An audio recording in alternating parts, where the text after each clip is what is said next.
Come again.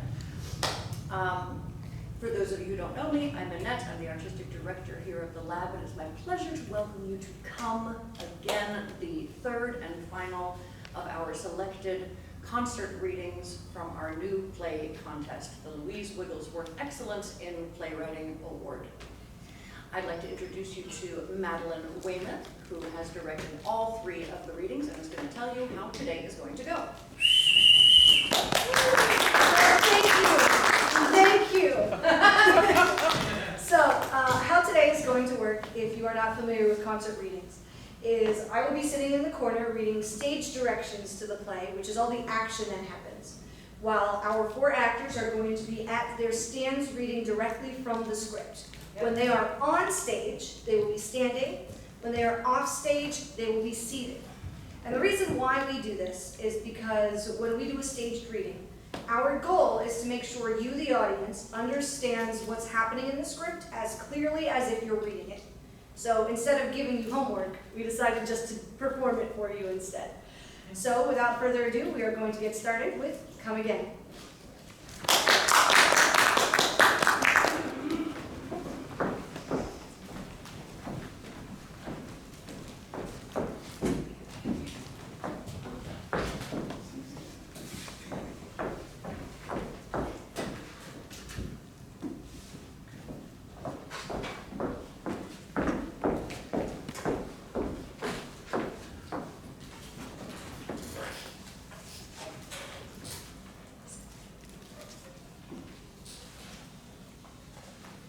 Come Again, by Dellagiarino, Feriend.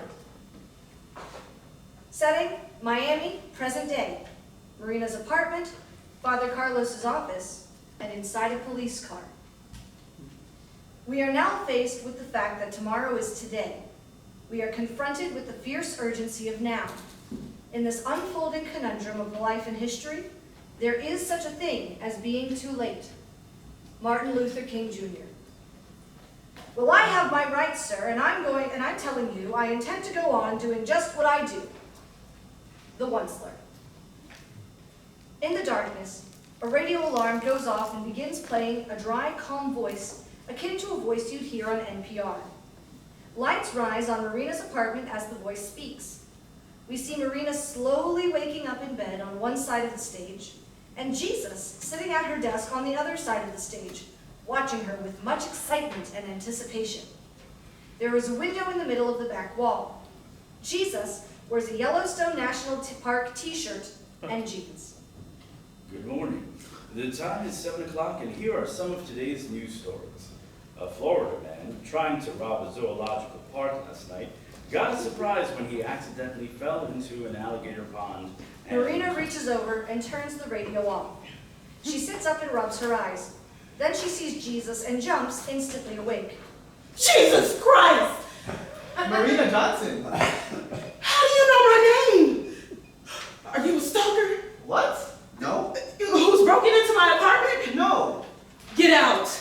I'm not a... Marina reaches under her bed and pulls out a field hockey stick, which she brandishes like a weapon. Get out! Is that your field hockey stick from high school? Swinging the stick, Marina lunges at Jesus, who dodges. I'm not stalking you, Marina. Don't be afraid. I'm not afraid. You should be afraid. Fear is useless. She swings at Jesus and he catches the stick. They both hold on to it, pushing against each other. You're a lot stronger than you look. Yeah, you broke into the wrong apartment. I didn't break in. I'm not going to hurt you. Please don't be afraid. Let go of my stick! Jesus lets go of the stick and puts his hands in the air to show he's unarmed. I think we may have started off on the wrong foot. I haven't done this in a long time. Can I start again? No. I'll be quick. No. I am Jesus Christ and... Marina hits him in the shins with a Ow! stick. You hit me. Do you think I'm an idiot? No, that's why I picked you. I didn't volunteer for anything, crazy man. Get out of here! I know you didn't volunteer. You've been chosen. I've chosen you to be my prophet. Marina takes another swing at him. He jumps away. Please, stop. I can't believe this is how my day is starting. I need you to warn the world about the dangers of climate change. No, you don't get to make demands. I get to make demands. This is my apartment. It's not a demand. And I demand that you leave. The world needs a prophet before you all kill yourselves. You don't have a lot of time left. You don't have a lot of time left before I break your leg. You must be able to see it living in Miami. Marina takes another swing at him. He dodges. It's not too late to save yourselves, but you have to start now, and you have to start fast. Marina hits him with a stick. Ow, that one hurt. It was supposed to. Look, all I want for you to do is say yes. And then you leave. For now. Yes. Really? Yes. You'll be my prophet? You'll proclaim my warning to all the nations? Sure. Yes. This is serious. Yes. I feel like you're patronizing me. I would never patronize you, Jesus. Yeah, what you just said, that sounds patronizing. No. I'm so honored that you've come to me with this. Really? Oh, yes.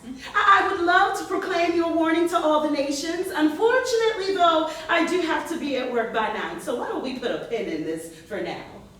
Okay, I'll come back later and we'll talk about it in more detail. Yes. Great. All right, well, have a good day at work. Yes. I'll see myself out. Yes. Bye, Marina. Yes. The forced smile melts off her face as soon as Jesus exits. Marina picks up her cell phone, does a quick internet search on it, and makes a call. She picks up her inhaler and takes a puff while waiting for someone to pick up. Yeah, hi. I need to have my blocks changed today. Do you have any availability? Blackout. In the darkness, we hear the radio. Welcome back, listeners. If you're just tuning in, we've been talking to Dr. Lee Dankin about the changes happening in our ocean. So, as I was saying, the oceans are currently absorbing about 28% of the carbon dioxide humans produce by burning fossil fuels. But this is making the ocean more acidic, and therefore making it harder for sea creatures to produce calcium carbonate, the main component of their skeletons and shells. This will lead to huge adverse changes in ocean ecosystems. What does that mean for us? Well, since it will affect fish populations, it will also affect human populations who rely on those fish. How long before we start seeing signs of this? Oh, it's happening now. Lights up on Marina's apartment that evening. Jesus is pretending to play field hockey with Marina's stick as she enters, looking through her mail. You changed the lock. How did you? You said we'd talk later. Oh, don't be afraid. Marina takes the stick from him and clutches it to her like a long, skinny security blanket. She skirts around Jesus to turn on her AC, never turning her back to him. Oh, thank you. It's been really hot in here. Why do you turn your AC off during the day? Because I can't afford to cool an empty apartment. Then you probably shouldn't have splurged on a locksmith. Who are you for real? I am Jesus. No, you're not. How do you know? Well, for one thing, you're wearing a Yellowstone t-shirt. I wanted to dress contemporary, so you wouldn't be afraid. This is what all they had in the bin. What bin? No, I don't care. You need to leave. I can't. Humanity is in trouble. Well, I'm not a climate change expert. I'm not asking you to be a climate change expert. I'm asking you to be a climate change prophet. I am not a public speaker or a religious person or someone who gets all riled up over a cause. I know. You're perfect. No. The other day, I was drinking a bottle of soda and there was no recycling bin around, so I threw that plastic bottle in the trash. The prophet you're looking for would have carried it until they found a bin. Not necessarily. I'm gay. I'm a gay person. Just because I'm not dating anyone right now, just because I'm going through a bit of a dry spell, doesn't mean that I'm not a gay person. No, it doesn't. You don't like gay people. That's not true. Yes, it is. I never said a word about gay people. Read my book. I work in an abortion clinic. You're a hospice nurse. Pick someone else. No. You asked me if I would do it, and I'm telling you I won't. Pick someone else. Whoever you are, pick someone else. I pick you. Why? I'm a gay person who might work at an abortion clinic one day, who's not passionate about this issue and doesn't like public speaking. I am completely wrong for this. Don't be afraid. I'm not afraid. I'm declining your offer. Just sit with it tonight and think about it. No means no, Jesus. I'll see you in the morning. He turns and heads to the door. Why are you doing this to me? You dropped your mail. He exits. Marina calls after him. Why are you doing this to me? Asshole. Blackout. In the darkness, we hear the radio. Lights rise on Marina's apartment as the radio talks. Marina is in bed. Jesus is sitting at the desk. Good morning. The time is 7 o'clock, and here are some of today's news stories. A Florida man was arrested late last night after destroying a liquor store. He told police that a hookah-smoking caterpillar had ordered him to... Marina slaps the radio to turn it off. I like that you use a radio alarm clock. Most people just use the alarm function on their cell phone. I like that you're holding on to a bygone era. Seriously, how are you getting in? We have a lot to talk about. No, we don't. I said no to you, and I need to go to work. She glances at the window. Oh no, is it raining? Yep, The streets are gonna be so flooded. climate change. Stop. Humanity needs you. Why don't you cut out the middleman and be your own prophet? That didn't go so well last time. Better an angry mob kill me than you this go around. No one's gonna kill you. You'll have enemies though. Prophets are very unpopular. You're really selling this. We have a lot to do. You might need to take a sick day. I'm not wasting a sick day on a stalker with delusions of grandeur. The first thing you're going to need to do is to get a meeting with Todd Anderson. Who's Todd? Wait, Governor Todd Anderson? We have some policies he needs to enact. Things he can do immediately to stop the bleeding, and things that will begin to slowly help heal the planet over time if implemented now. How am I supposed to get a meeting with the governor? Call his office. I doubt it's that easy. You are my prophet. If you call his office, I'll make it happen. I'm not your prophet, and I'm not calling the governor's office. But I need you to. I don't know anything about climate policies. I do. Then you call his office. I can't. You're the only one who can see and hear me. What? I need to talk through you. Wait, you're not really here. I am really here, but only you know it. Oh, I don't like this. Don't be afraid. We'll go meet with Governor Anderson, and all you'll have to do is repeat what I say. It'll be fine. No. Marina, Tap someone else. you're the one. I've been watching you, and you have the qualities that I need. What about someone from like PETA or the World Wildlife Foundation or Nobody listens to people from or here. like a scientist with the EPA or something, a climate scientist. Won't work, Why not? because this can't be explained by science, and they'll get real hung up on that, whereas you'll get past it. No, I won't. It's you, Marina. You're the one I need to help me save humanity from itself. Don't be afraid. I'm getting ready for work. She heads off stage to change into her work clothes. You can call the governor's office on your lunch break to set him up our meeting, but you're probably going to have to take a sick day to go meet with him. I am not road tripping to Tallahassee to talk to the governor about climate change with my invisible friend. Oh, you won't have to. He'll be in Miami soon. He's going to start doing more high-profile photo ops all over the state now that he's running for president. Governor Anderson isn't running for president. Jesus walks over to the window as he talks. He hasn't announced it yet, but he is. If we can convince him about the urgency of the global situation, maybe we can cause him to...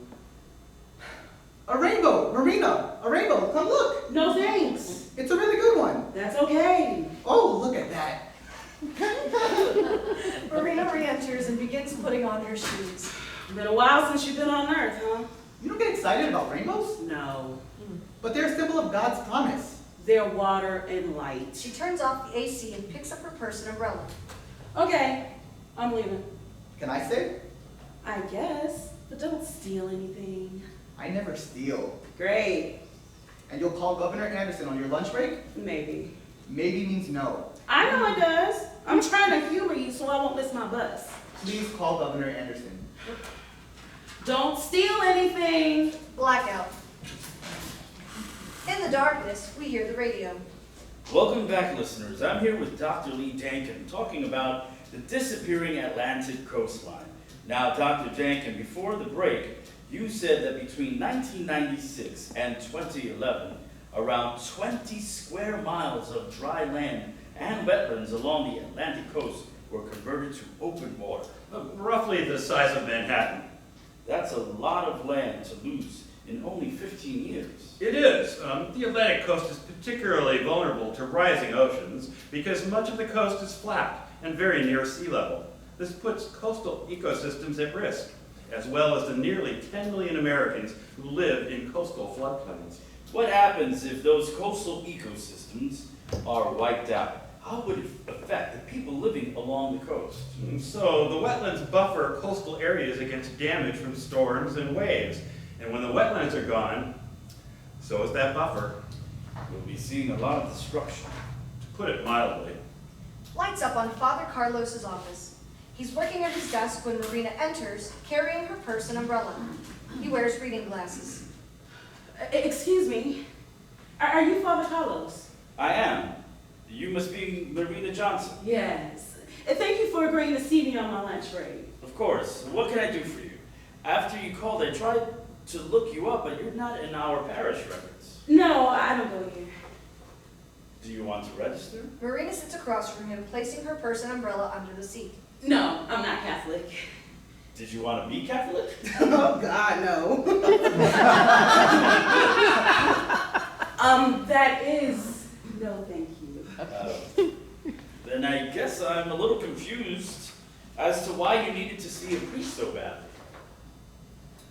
It's weird. My reason is weird. I've heard a lot of weird things. I can handle it. Okay. Well, you Catholics, some of you see things, right? Things that no one else can see. Are you referring to mystics? Maybe. Did any mystics see Jesus? Yes, quite a few. Okay, and what happened there? Well, Saint Francis of Assisi had a picture of Jesus come to life and tell him to repair the church. No. No? I'm looking for someone who had Jesus show up in their house. Oh, okay. Saint Faustina. He appeared to her, showed up in her house, and told her to paint a picture of her. That's weird. I told you, I've heard a lot of weird things. Was she a painter? Nope. So sometimes Jesus taps the wrong person. No. Jesus always taps the right person. Saint Faustina got an artist who completed the painting under her direction. But wouldn't Jesus have saved time if he had gone straight to the artist? Why are you here, Marina Johnson? Why is a non-Catholic in my office talking about the mystics on her lunch break? There's a man who keeps breaking into my apartment. Well, I'm not sure how he's getting in, but he says that he's Jesus and that he wants me to be his prophet. His prophet? Yeah, he wants me to preach his message to all the nations. That's what he said. What message? It's about climate change. He wants me to warn everyone about climate change. But like, we know about climate change already, so I don't see why he thinks, and he wants me to talk to the governor, to like, take a meeting with the governor. And I don't know what to do. I changed the locks, but he's still getting in. And I guess I was wondering what other people had done in a situation like this. Like, how did they get him to leave them alone? Because I need him to go away, but he won't, and I don't know what to do. Too weird. No. This man, does he look like Jesus? No, he looks like anybody. He could be anybody. Does he have wounds? Does he have what? Wounds from the cross. Saint Teresa of Avila, one of the great mystics, she once saw Jesus, but he didn't have any wounds. And that's how she knew it wasn't really him. Oh. It was Satan. Oh. Does your Jesus have wounds? I'm not sure. I didn't really. Also, a lot of times when people see Jesus, he has a kind of glow about him. No, this guy's not glowing. Or his garment is dazzling. His garment is not dazzling. He's wearing jeans and a Yellowstone t-shirt. He said he wanted to look contemporary, so I wouldn't be afraid. Marina, is there any history in your family of people seeing things that aren't there? You think I'm crazy? I didn't say that. You kinda did. I'm just wondering. No, there's no history of anyone in my family seeing things that aren't there. Well, maybe it might be a good idea to See a shrink. get evaluated. To Did rule out- St. Faustina have to get evaluated? Jesus wants me to paint a picture of him for himself for him. It was for all of us. How come she sees Jesus, she gets to be a saint, but I see Jesus and I need to be evaluated? I'm just saying. Maybe I'm a saint. Did you ever think of that? Maybe I'm a miracle. Maybe a miracle has come to Miami and I am its sacred vessel. I'm just saying it's important to... My lunch break is going to end soon. I need to get back to my job at the abortion clinic. Marina, wait. Thanks for nothing. Pedophile. Marina spins back around and is gone. Father Carlos stares after her, looking guilty, feeling as though he handled things wrong. He puts his head in his hands. Shoot. Blackout. In darkness, we hear the radio. Let's talk about our melting glaciers. All right. What would happen if every glacier on Earth were to melt? Sea levels would rise about 230 feet. All of our coastal cities would be gone. How long do we have before that happens? That depends on a number of factors, but even if we were to significantly cut emissions over the next several decades, over a third of the remaining glaciers on Earth will still be gone by 2100. Are you saying there is no hope? We're not out of hope until we're out of time, but we're almost out of time. Lights up on Marina's apartment. It is empty. She enters cautiously with her purse and looks around.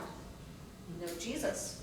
She breathes a sigh of relief, takes her inhaler out of her purse, and takes a puff. She puts it back in her purse, puts the purse down, and is turning on the AC when Jesus enters from the opposite side of the stage. She jumps in surprise when he speaks. Why'd you lie to the priest? Do you get pleasure out of scaring me? No, Then stop popping out of nowhere. I wasn't nowhere. I was fixing the leak in your bathroom. Oh. Thanks. So why'd you lie to the priest? I didn't see a priest today. You did, and you lied to him. No, I didn't. You lied to a man of God. Is that worse than lying to someone in a different profession? No, but just in general, you shouldn't lie to people. I think you probably knew that I don't really work in an abortion clinic.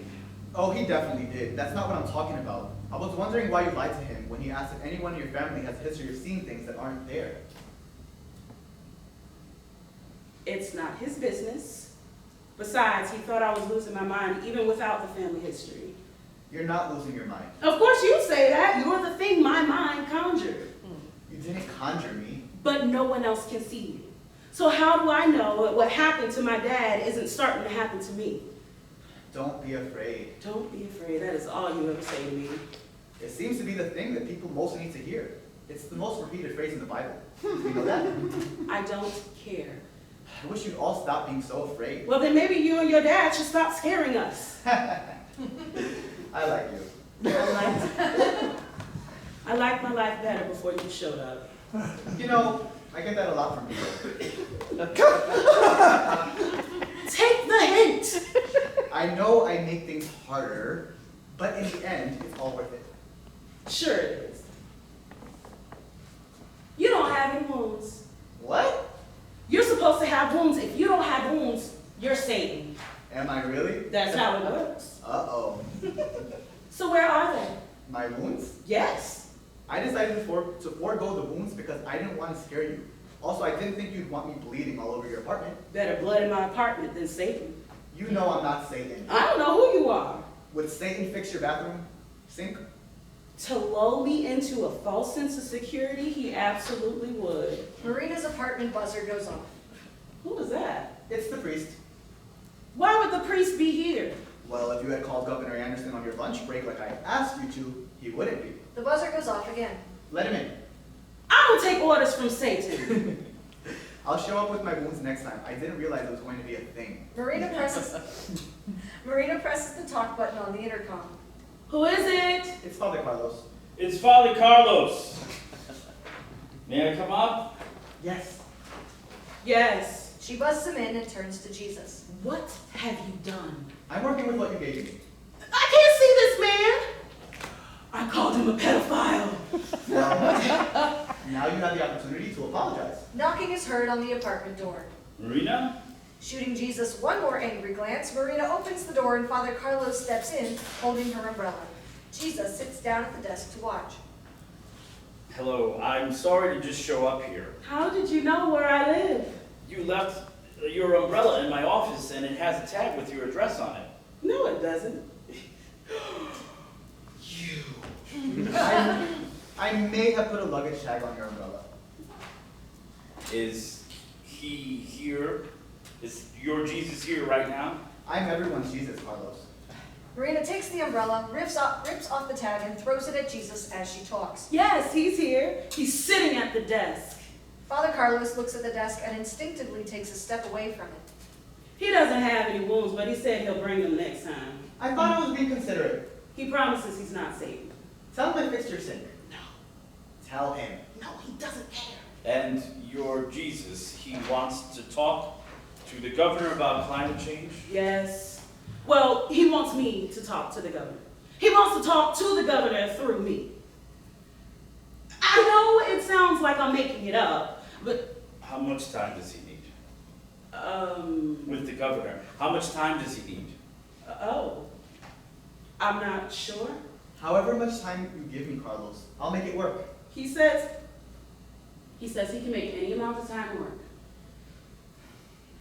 This isn't the kind of thing that happens today. It's certainly not the kind of thing that happens in Miami. I feel the same way, and I can see him. But what if He looks at the desk and then back at Marina. I know Governor Anderson? He helps out in our soup kitchen whenever he's in Miami during election season. He uses you for photo ops. His visits lead to an increase in donations and volunteers, so I don't really care what his motives are. But as soon as you left my office today saying Jesus wants you to meet the governor's office called saying he'd like to stop by the soup kitchen. And I can't decide if that's a coincidence that I should ignore or a sign that I should act on. There are no coincidences, Carlos. But until I can figure it out, I decided I should treat it as a sign. He takes a piece of paper out of his pocket and holds it to Marina. This is for you. A background check? We run them on all parish volunteers. No one will notice if we run one extra. Fill that out and bring it to the parish office. If it comes back clean, I'll arrange for you to have your meeting with the governor. I thought you'd be happier. No, I don't want any of this. That's what all and many of the biblical prophets say. Don't be afraid. Did you know that's the most repeated phrase in the Bible? Yes, we're on the same page, Carlos. Well, good night. Bring that by the parish office. Father Carlos turns toward the desk and waves in Jesus' general direction. Good night. Good night, Carlos. Tell him I said good night. Father Carlos exits. Hey, now I look rude. I don't understand. I ignored what you told me to do, but you're still getting what you want. Uh-huh. I just went to the nearest Catholic church. What were the odds that the priest I talked to would know the governor? Statistically, very small. I am not a public speaker.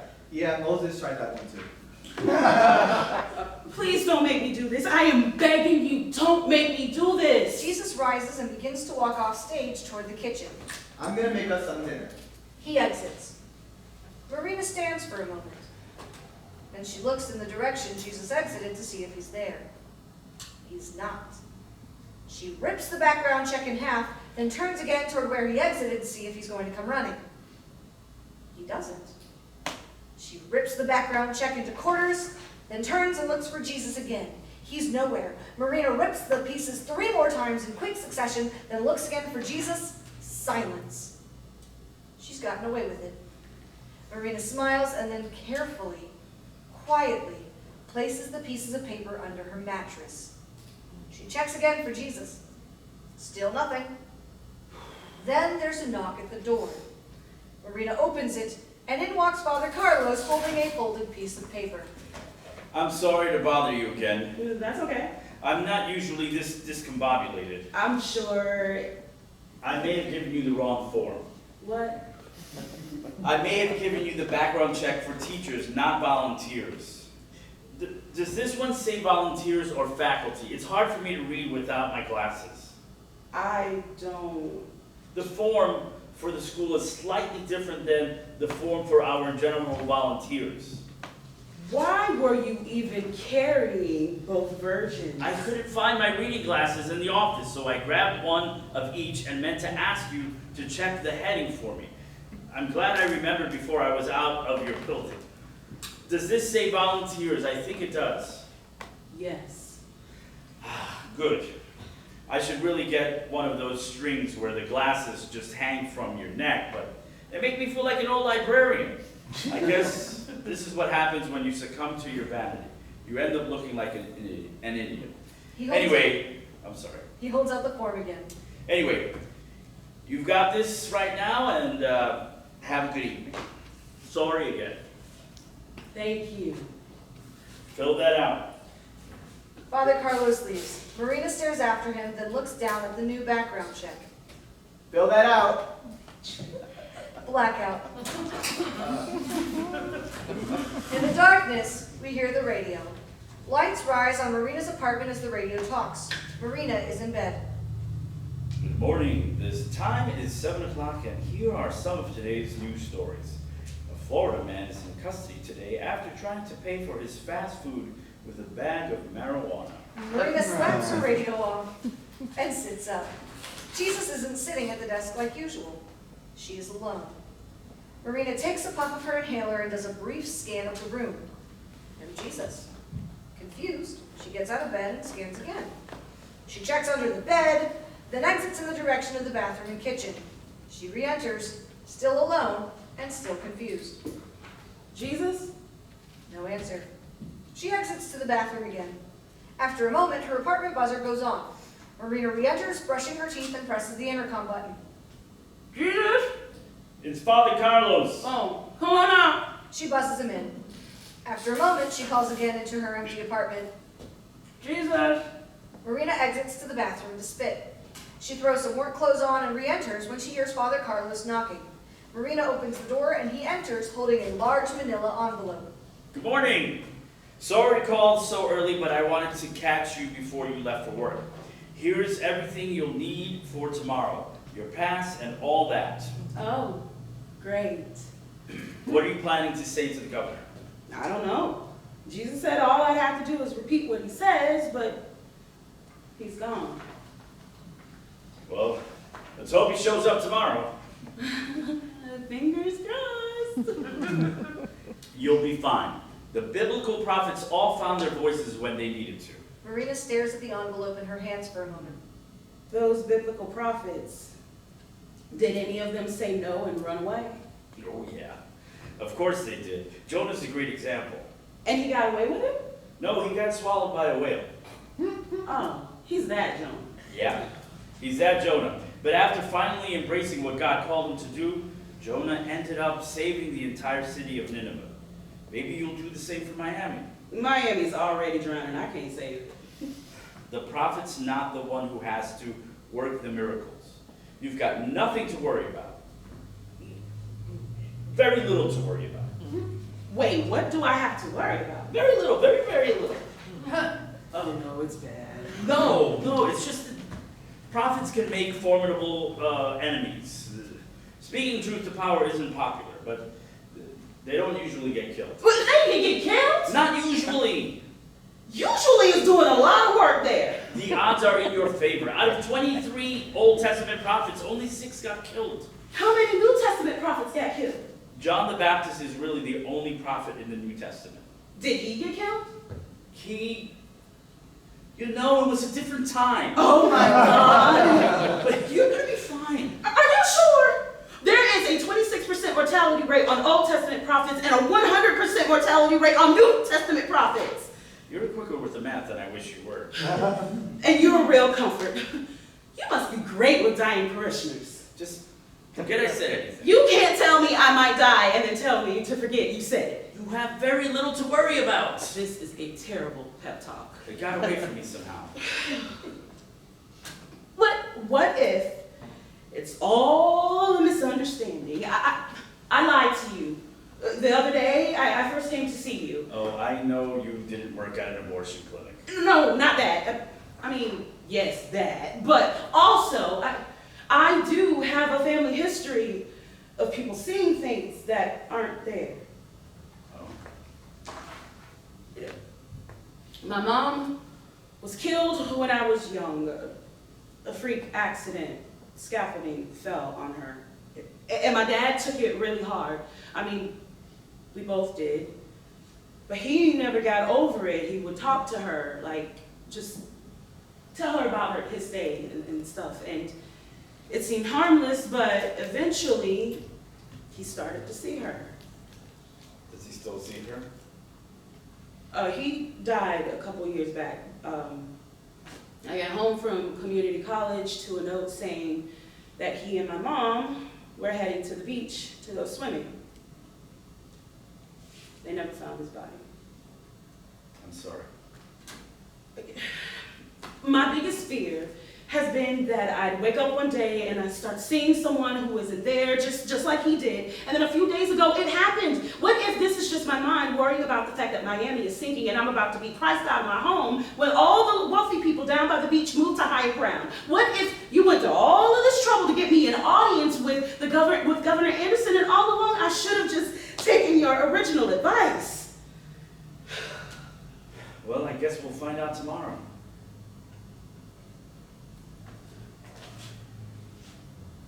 What's he like, your Jesus?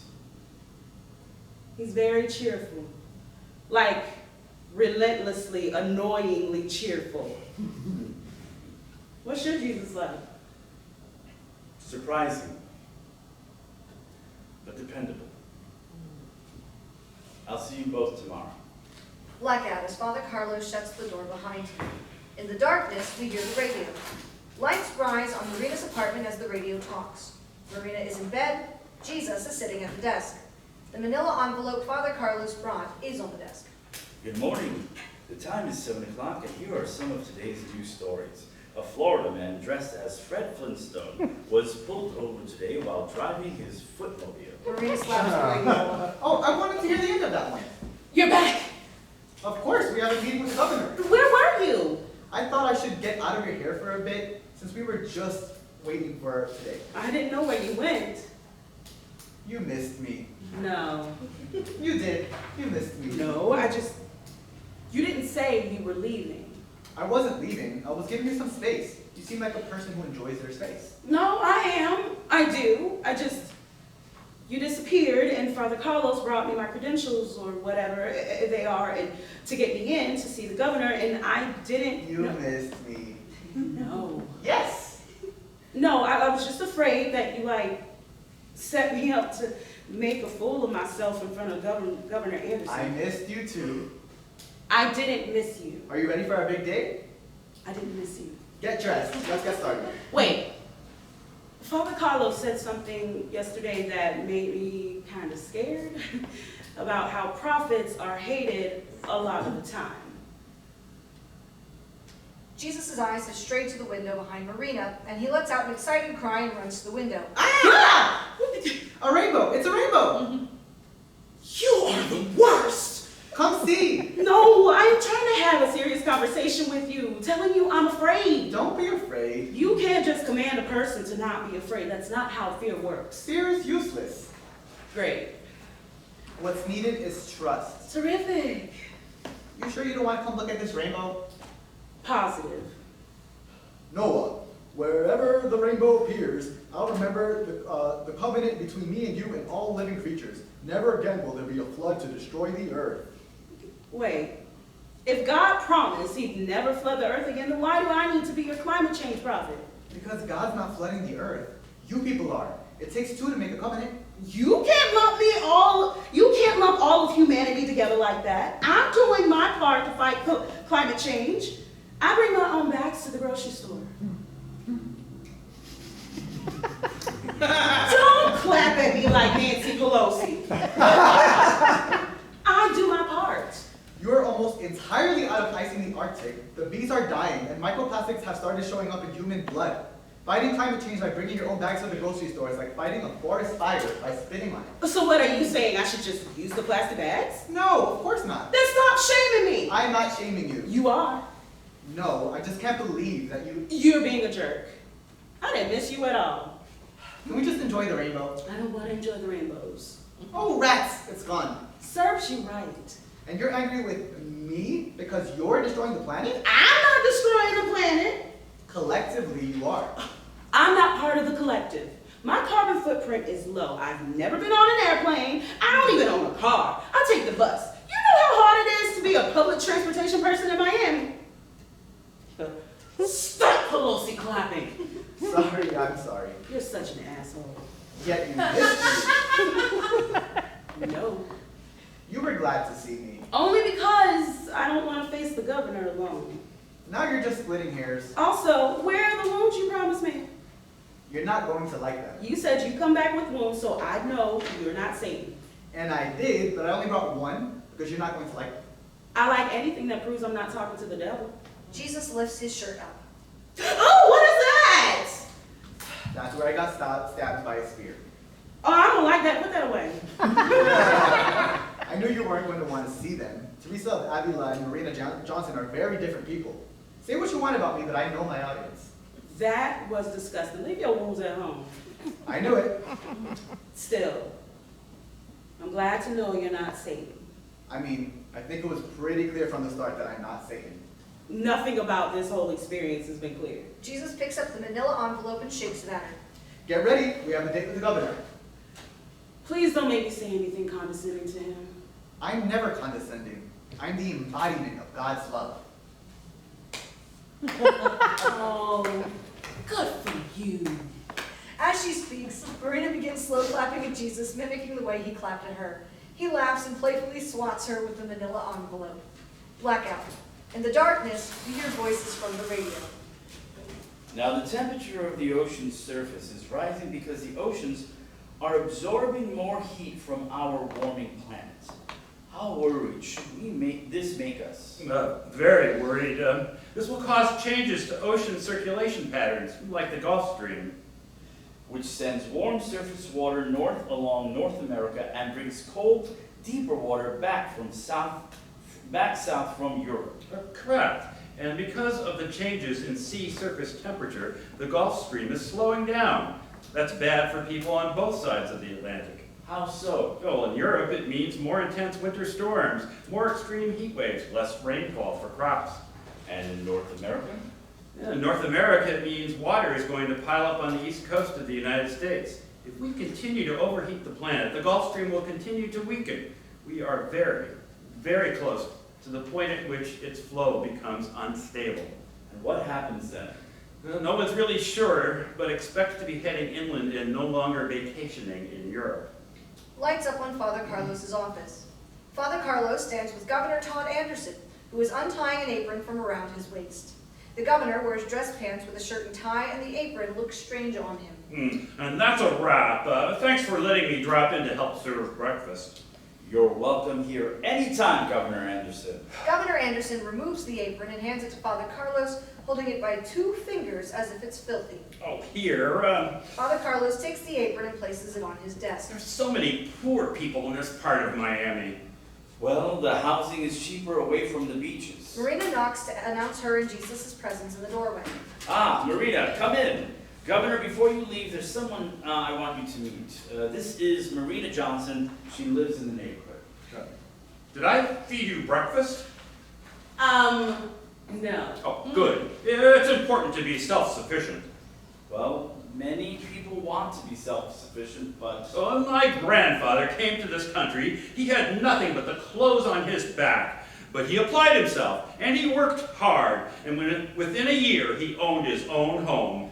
Can you believe that? Well, what a country we live in. God bless America. Allah bless Afghanistan. Say it. What?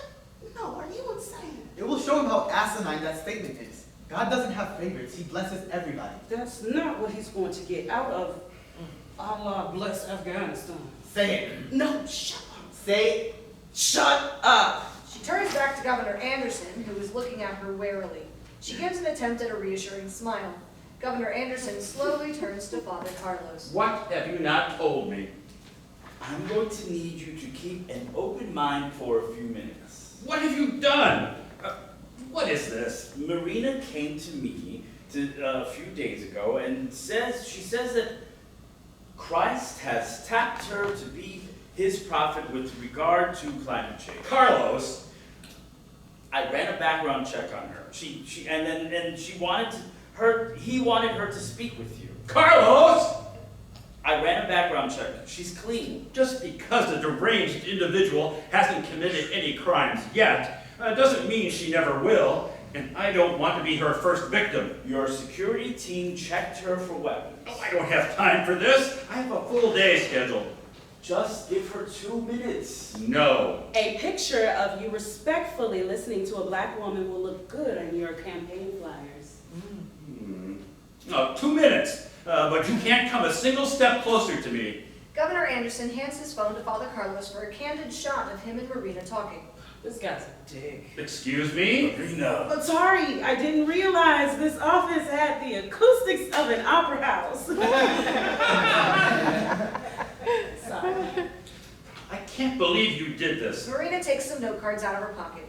What are those? Note cards. I Googled facts about climate change so I'd be ready. Why? So I'd be a good climate change expert. This is madness. I didn't ask you to be a climate change expert. But you weren't around yesterday, so I figured I should prepare for the meeting in case you didn't show up. Why would I not show up? The plan was for you to repeat what I say. I have so much I need to get done. Just 2 minutes, Governor. I got this. Watch. No. Miami is the most vulnerable major coastal city in the world. Oh no. The sea level here could rise 5 to 6 feet by 2100. You gullible idiot. He pulls out his phone and starts texting. I need to let my staff know we're going to have to push everything back. It's just 2 minutes. I don't have 2 minutes. Marina, stop. Tell him he needs to put an income tax in place. What? No. What did he say? Don't indulge this. He says he wants Floridians to start paying income tax, Oh, so your Jesus wants my political career to end. What a worthwhile meeting this is. An income tax would provide the money needed to... I don't want to pay income tax. Nobody wants to pay income Tell tax. him what I'm saying. I have a hard enough time paying for my air conditioning. I also like not having to pay income tax. Oh, great, Carlos. I'm sure you'll love being a climate refugee also. Don't speak. You're on my list right now. Miami's booming. You think the Port of Miami will continue to be the busiest cruise ship terminal in the world when it's underwater? Repeat what I'm saying. Hold on. Jesus grabs the cards out of her hands. Hey! Young lady, you don't need to worry about sea level rise. Sea level rise, like the water is rising all on its own. But the city's adapting. We're raising buildings. We're strengthening seawalls. We are way past adaptation. He says we're way past adaptation. Oh, finally, she repeats me. I think he's mad at you. Not just him. Tell him you people need to overhaul your entire way of life. He says we need to overhaul our entire way of life. Oh, that'll play well with the voters. It will in this neighborhood. Tell him. No, hold on. Because we know that the effects of climate change are disproportionately felt by people of color. Oh, here we go. Yes, here we go. Tell him. I'm making a point. I've had asthma my whole life because the air quality in this neighborhood is trash. We're right by the neighborhood. We hardly got any trees, and it affects our health. Asthma, cancer, heart disease, low birth rate, they're all higher here than in the white part of Miami because we're the ones who have to deal with all the pollution. So move. So move, he tells me. Tell him. Move where?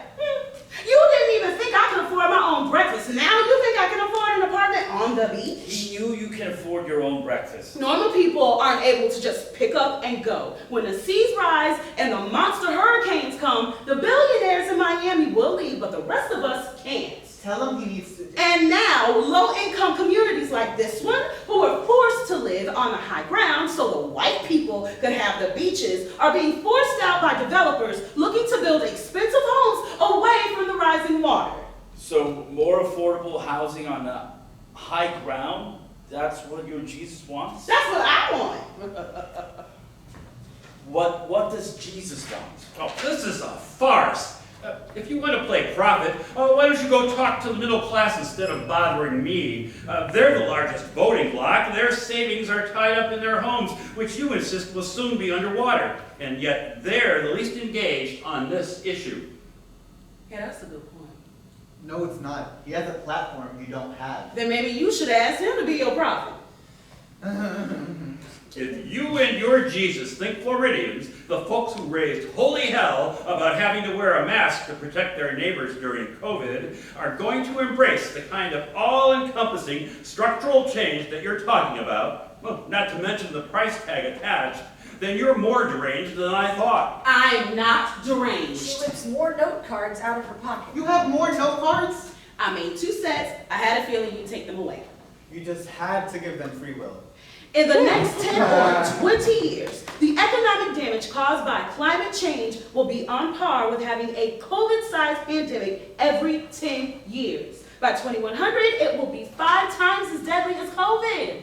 If you think burying your head in the sand is the best response to climate change in this moment, Jesus plucks the note cards out of her hand as she yells.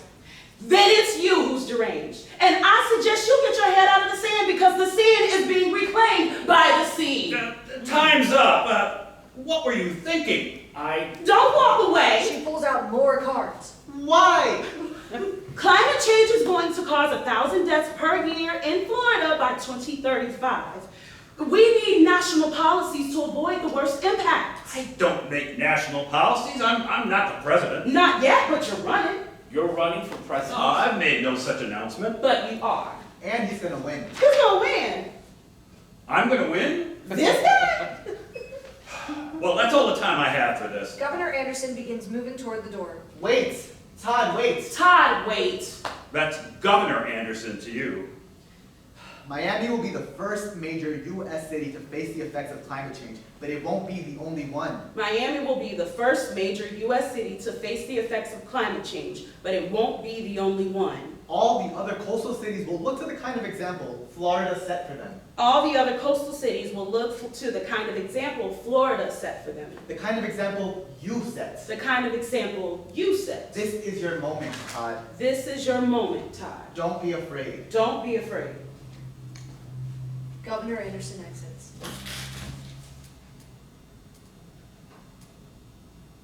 Is that how your Jesus was hoping it would go? He's not my Jesus. Because that didn't sound like an all-knowing God bringing life-saving solutions. That sounded like an angry woman yelling at a politician she doesn't like.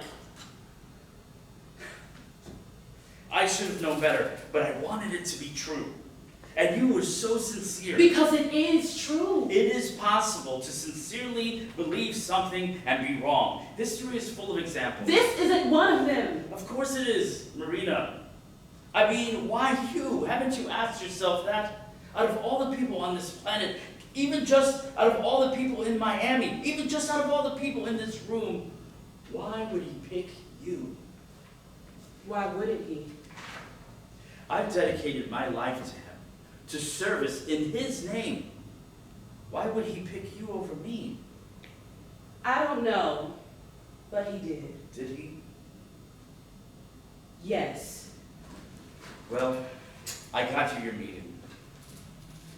Goodbye, Maria Johnson. Marina exits as lights fade to black. In the darkness, we hear the radio host and the radio scientist talking. Geologically, things happen very slowly, so it stands to reason that the seas will rise very slowly too, correct? Unfortunately, no. In the past 150 years, atmospheric carbon levels have risen faster than at any other time in Earth's geologic history. The water is going to rise faster than ever before, and it's not going to magically stop rising just because we've hit the year 2100 or something. How high will the oceans ultimately rise? That's a hard thing to predict, but the last time there was this much carbon in the atmosphere, the oceans were 100 feet higher and the temperature was 4 degrees Celsius warmer. So in the very near future, we could all potentially be living in the Great Plains as far from the coast as possible. Not if the planet is 4 degrees warmer, Because the plains will be too hot. because we'll all be dead. Lights up on Marina and Jesus as they enter her apartment. She quickly turns on the AC as she fans herself and takes a puff from her inhaler. That wasn't ideal. I know. He's infuriating. I don't know if what you say got through to him. Probably because you didn't let me say anything. Yes, I did. Not really. Tomorrow I'm going to be... Tomorrow? No. I thought we were done. Obviously, we're not done. You told Father Carlos you can make any amount of time work. And then you didn't give me my time. So it's my fault? Yes. Hey, that's not fair. You're the one who can make miracles. Sure, I can turn tap water into tequila, but I can't make a person who did internet research shut up.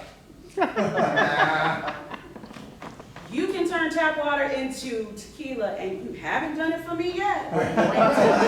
We're going to need to go back to Father Carlos' soup kitchen to talk to Todd tomorrow morning. But he won't be there. Yes, he will. His staffer who took today's promotional photos on her phone is going to accidentally drop that phone into the toilet, and her cloud is not back up. That poor woman. Don't do that. It'll be a fresh bowl. Still though, it should be you. I should be governor? You should be talking to him. I am talking to him. Through me. Exactly. He'll never listen to me. Of course he will. No, he won't. But he's always quoting the Bible in his speeches. He will listen to you. He's listening to me through you. No, he's telling himself that I'm a crazy woman so he can ignore what I say. But if you were to come again, if you were to stand before him yourself and say these things, he wouldn't ignore you. He might. He wouldn't. No, he wouldn't. You are my prophet, and what we need to achieve is completely within your power.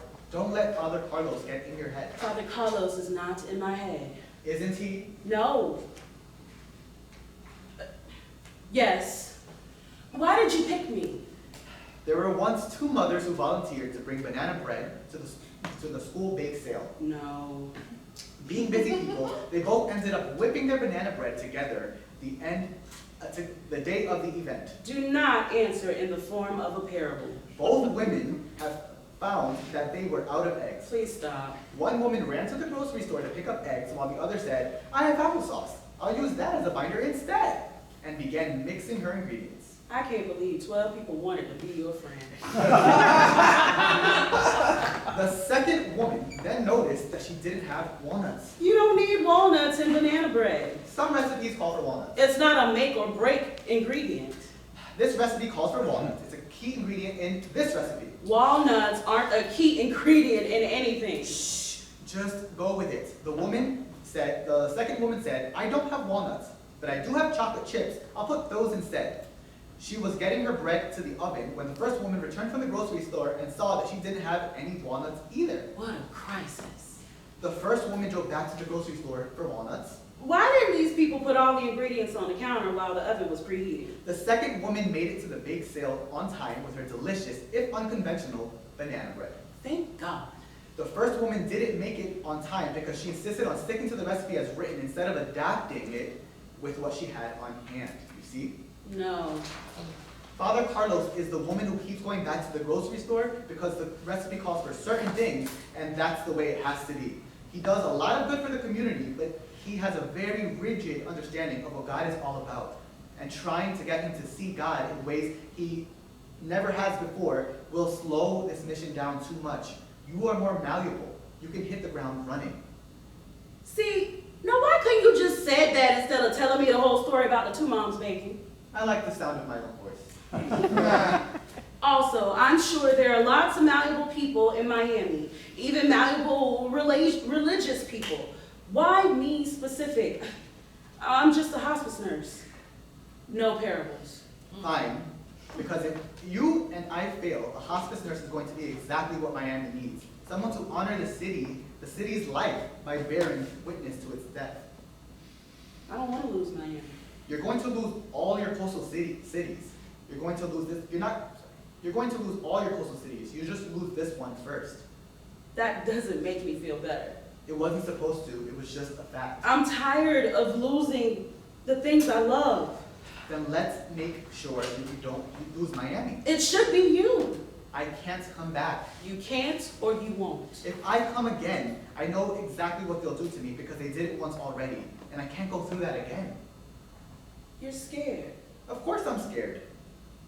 Don't be afraid. Easier said than done. Makes you want to punch me in the face, doesn't it? We'll be fine. Though, just to be safe, let's practice you repeating what I say real fast. Oh, we don't need to practice. It will never be the case, either in this world or the next, It will never be the case, either in this world or the next, that I can become an expert on anything. that I can become an expert on anything. By Googling it for an afternoon, I worked really hard. By Googling it for an afternoon. perfect. Blackout. In the darkness, we hear the radio host and radio scientist. So by this point, I'm sure our listeners are wondering what they can do to combat climate change. Can our personal choices even make a difference? And if they can, what do you suggest we do? Personal choices can absolutely make a difference. Put solar panels on your roof, buy an electric car, insulate your attic, eat less meat, compost your food scraps, fly less. Anything you do to consciously reduce your carbon footprint is helpful. But is it enough? No. We need to separate carbon emissions from economic output, and that can only be done by government policies. The two most important things you can do as an individual are educate others and organize politically.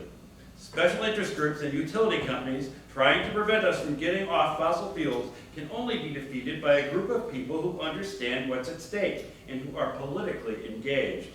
So get to work, because we have about 335 more gigatons of carbon that we can release before the planet passes 2 degrees of warming. After that, humanity is headed for extinction. Lights up on Father Carlos's office. Father Carlos is watching Governor Anderson tie an apron around his waist. In the toilet? Yeah, can you believe it? What an idiot! Now I've got to waste my time with this again. No offense. Governor Anderson. Marina! Did you tell her I was coming Of back? course not. You need to go. This is highly inappropriate. I have to finish my mission. Marina, no. You're seeing things that aren't there. Like your dad. No, I'm not. Her father suffered from this, and you knew it? This is not the same as what my dad went through. I said she was crazy. Jesus takes Marina's hand. I know, Governor Anderson. I said she was crazy from the start. I'm not crazy. You're not a prophet. You're just confused. And you gave this lunatic an audience with me. I'm not confused. A woman comes into your parish office telling you she's seen Jesus, and your move is to arrange a meeting with the governor instead of meeting with a psychiatrist. I just wanted to be sure. Unbelievable. Don't let them bully you. I'm not letting them bully me. I'm going to snap a few pictures in the soup kitchen and get out of this neighborhood. You are the Lord's prophet. Damn right I am. And Carlos, I hope you realize that in the future I will be doing my volunteering at a different church's soup kitchen, one whose pastor doesn't grant psychopaths access to me. But I didn't... Marina blocks Governor Anderson's path. Stand aside, false prophet. We're drowning. Either fix it or you stand aside. Marina, 6 inches of water will threaten our regional drainage system. go home. 2 feet will cause residential septic tanks to stop working. Stand aside or I'll call the police. We need to adapt public infrastructure to handle an extra 2 feet of water. Wow, you did learn stuff from Googling. I told you. If you feel so passionate about it, run for office. We need private infrastructure strengthened and building codes and land use laws rewritten. And education programs. This is your last warning. Yes, education and outreach programs, because we're going to need to convince people that the cost of all this will be worth it. Okay. Please, Marina, he's calling the police. He's going to be president. Exactly. He can do something about this, and he has to. He has to. Hello, this is Governor Anderson. I'm being harassed by a mentally ill woman. Marina grabs his phone and tosses it away. How dare you? How dare you? If you broke my phone, I'll have you. People are going to die because of your inaction. Have you ever seen a person die, Todd? It doesn't look broken, so we can all just... I'm a hospice nurse. I watch people die all the time. I help them die with dignity, and I help their families cope, and it's hard.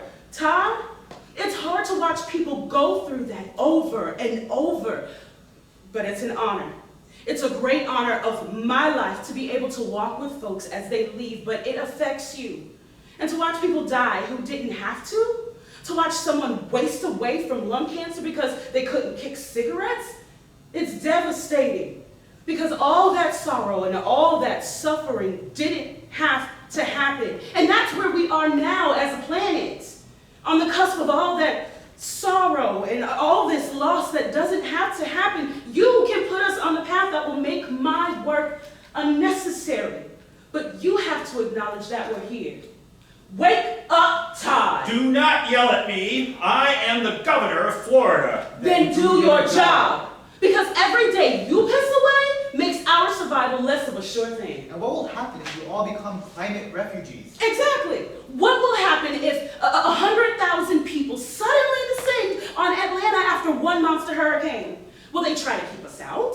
Will they hoard their resources? I don't want to find out. At least you have a continent to retreat to. Yes, at least we have a whole continent. What about the people of Tuvalu or the Maldives or the Marshall Islands? Where will they go?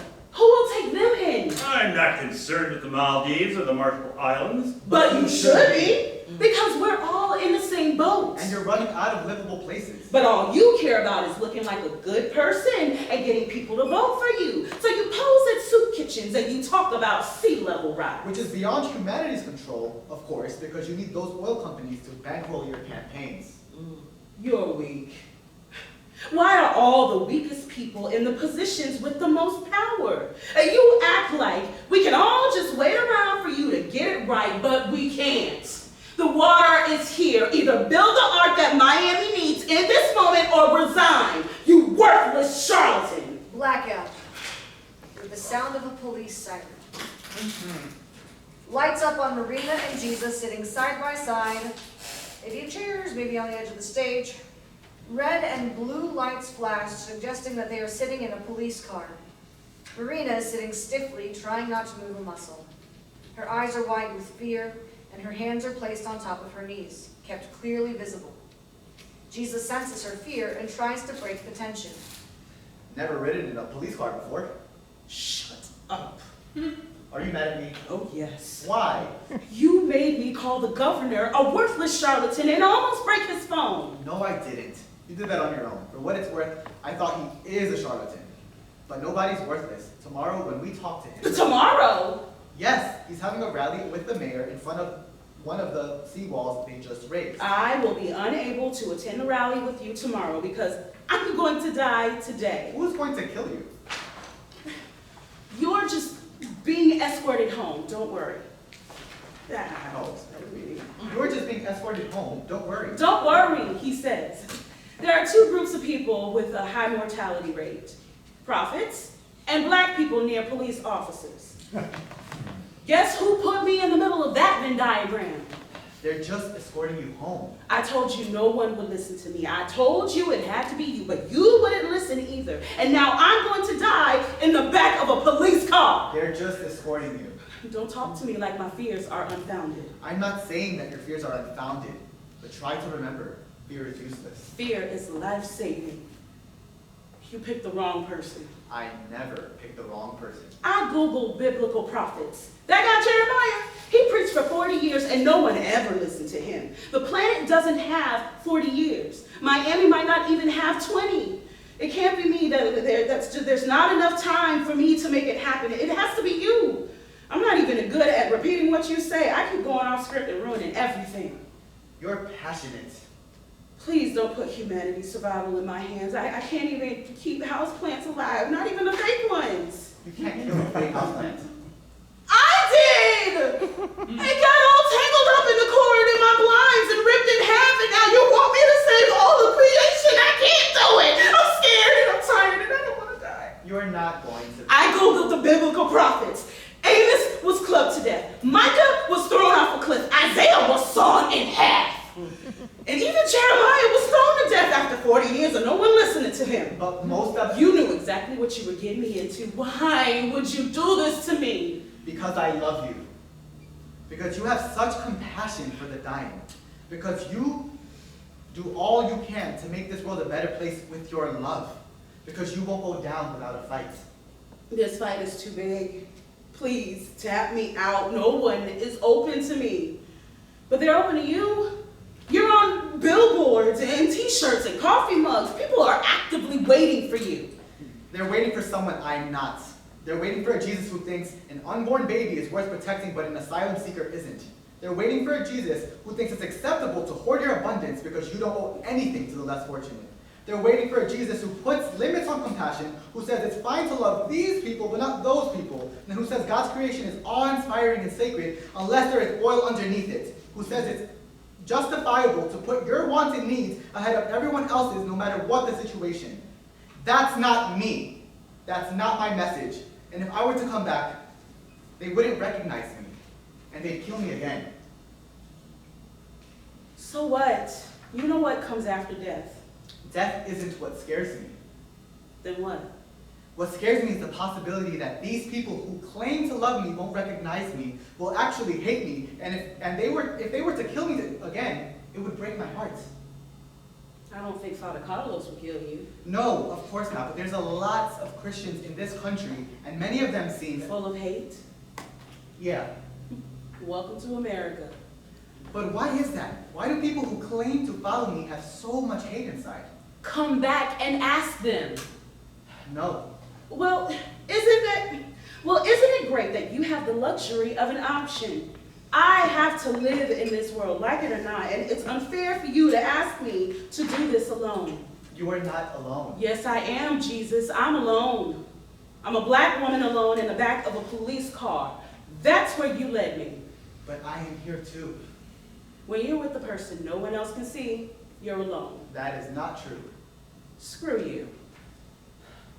I thought they'd be more likely to listen if I spoke through a prophet, like in the Old Testament. I thought that they'd buy God speaking from a person more than they'd buy Jesus coming back. I mean, you're the person I tapped, and you're accusing me of being Satan, and you were accusing me of being Satan. Can you imagine what everyone else would say? I didn't really think you were Satan.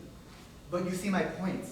And look what gets done in my name. People have forgotten what I'm all about. So come back and remind them.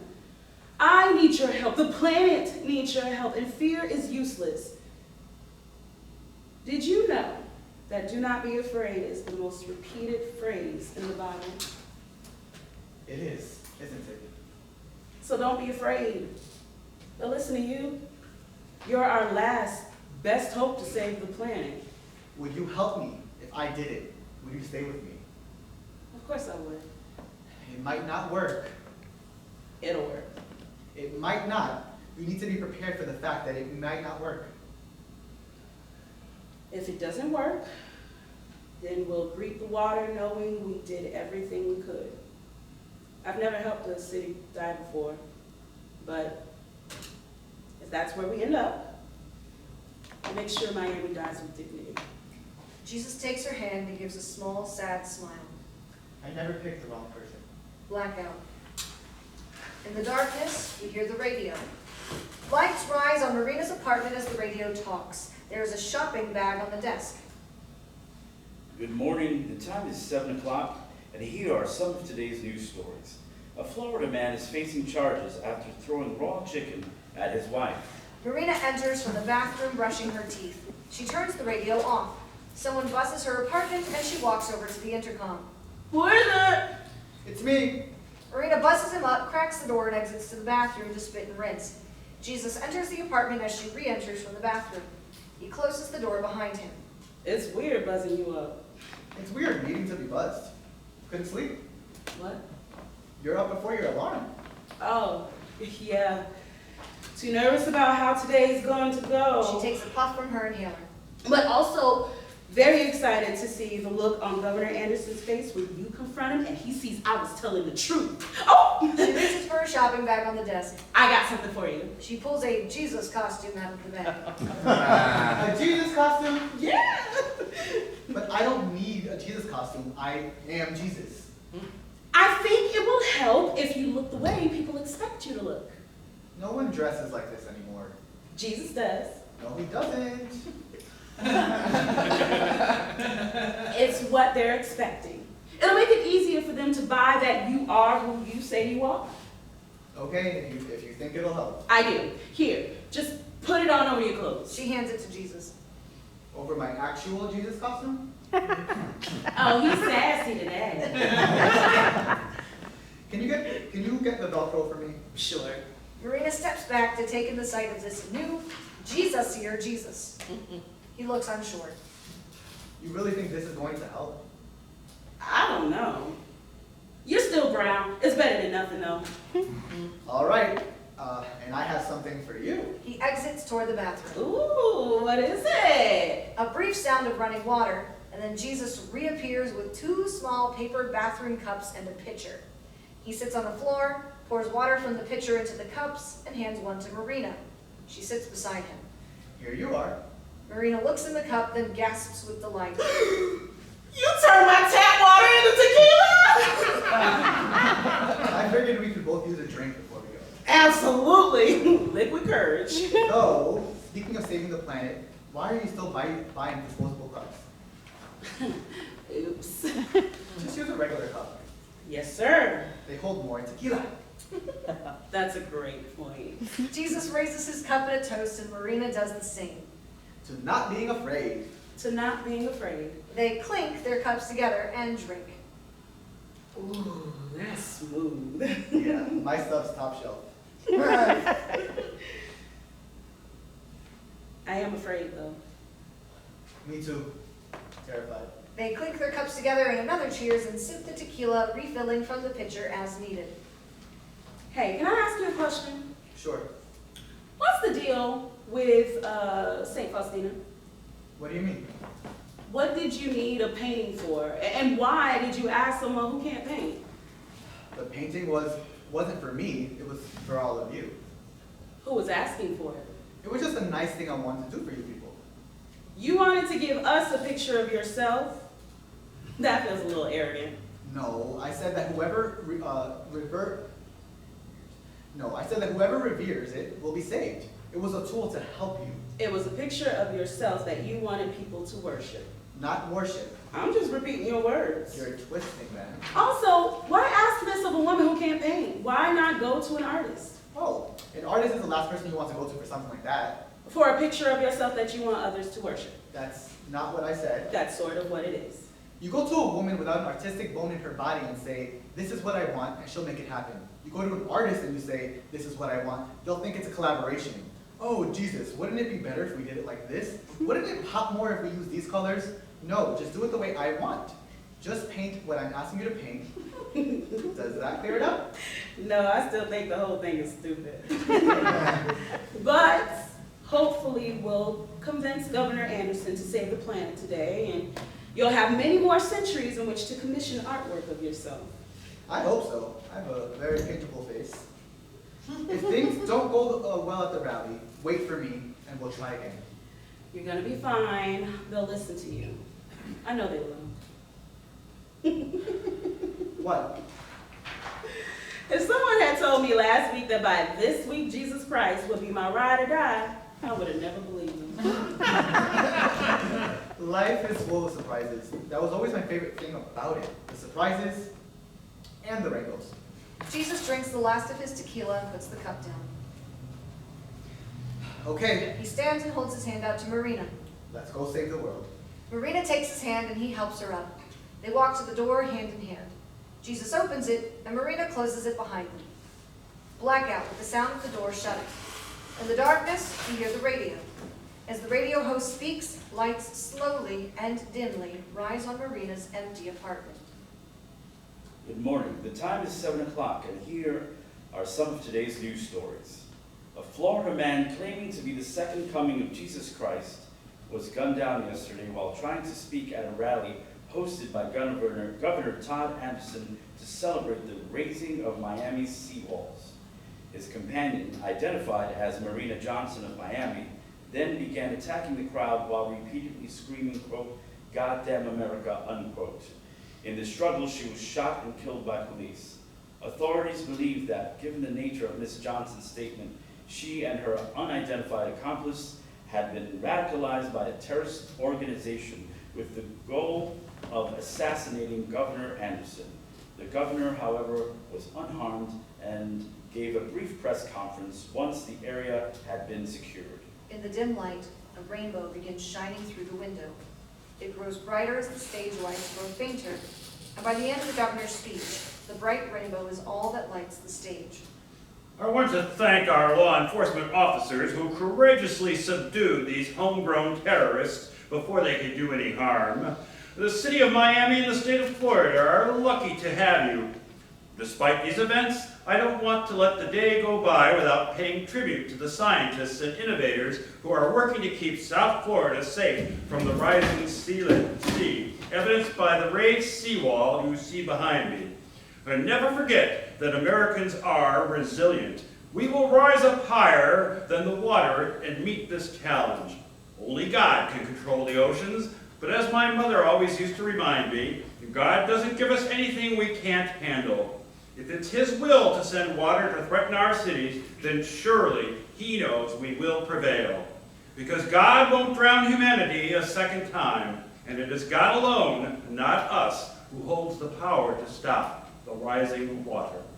The rainbow hangs in the air for a moment, and then the stage plunges into darkness. End of play.